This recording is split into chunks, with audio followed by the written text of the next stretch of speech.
ඊට පස්සේ අපිට මේ පෙනල වල තියෙන තිත්ත ගතිය නැති වෙනවා. අවසාන වශයෙන් අපිට පුළුවන් මෙන්න මේ විදිහට අනා ගන්න. මේක දැන් ඉතාමත් රසවත් ලෙස හදලා තියෙන්නේ. අපිට පොඩ්ඩක් තව මේකට දාන්න ඕන ලුණු ස්වල්පයක්. අපි ලුණු ටිකුත් මේකට එකතු කරමු. මෙන්න මේ විදිහට අපි ලුණු ස්වල්පයකුත් මේකට එකතු කරනවා. දැන් ආයෙ පාරක් අනනවා මෙන්න මේ.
සියලුම දෙනා ආයිබෝන් කියලා පිළිගන්නවා.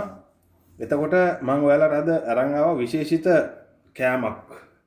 මේ තමයි පෙනල, වැල් පෙනල. මේ වැල් පෙනල ඉතාමත්ම වටිනා ඖෂධයක් කිව්වොත් මා නිවැරදි. මේ වැල් පෙනල ඇත්තටම මේක මම කඩාගත්තේ හේනක තිබිලා. අතහැරලා දාපු හේනකින් තමයි මේ වැල් පෙනල කඩාගත්තේ.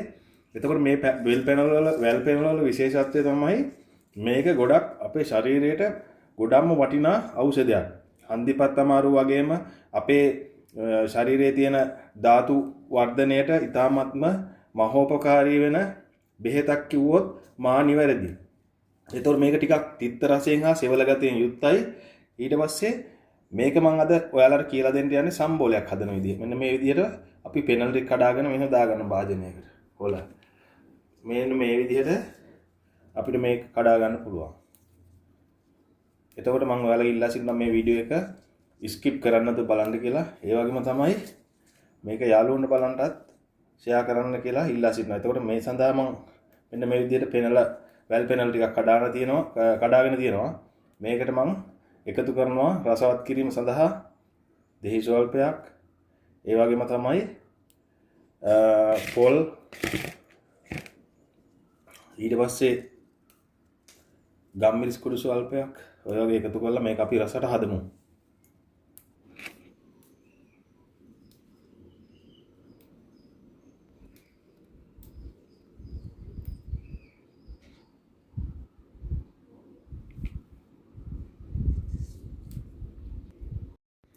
දැන් මේ වැල් පෙනල් ටික මෙන්න මේ විදිහට කඩාගෙන ඉවරයි. ඊට පස්සේ අපි බලමු මොකද වෙන්නේ කියලා. මෙන්න මේ විදිහට රතු ලුණු කපා ගන්නවා. ඊට පස්සේ අපි මෙන්න මේ විදිහට පෙනල් ටික කපනවා. ගොඩක් චූටියට තමයි මේ කපන්නේ.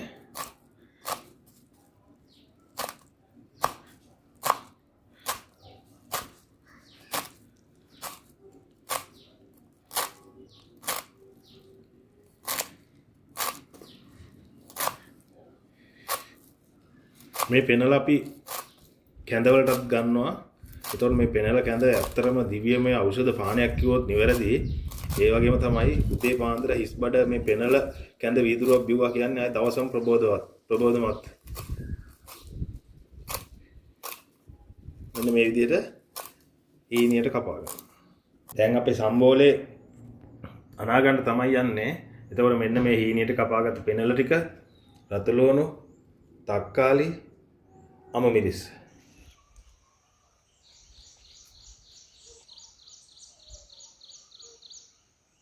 ඊට පස්සේ පොළුත් එකතු කරගත්තනේ දැන් අපි. මේකට අපි ගම්මිරිස් මෙන්න මෙහෙම මේ සැඳි භාගයක් විතර දානවා. ඊට පස්සේ අපි දාන්නේ දෙහි. මේකට අපි මේ දෙහි භාගයක් හොඳට මිරිකනවා මේ.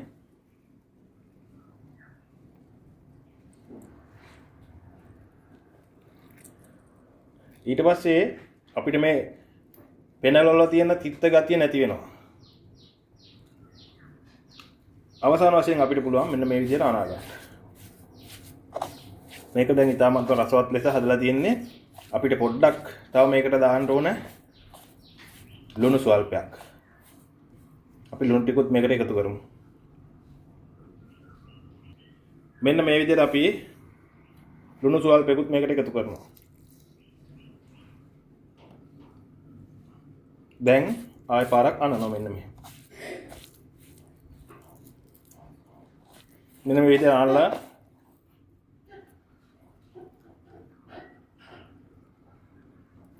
ඊට පස්සේ අපිට මේක මේසයට පිළියෙල කරන්න පුළුවන්.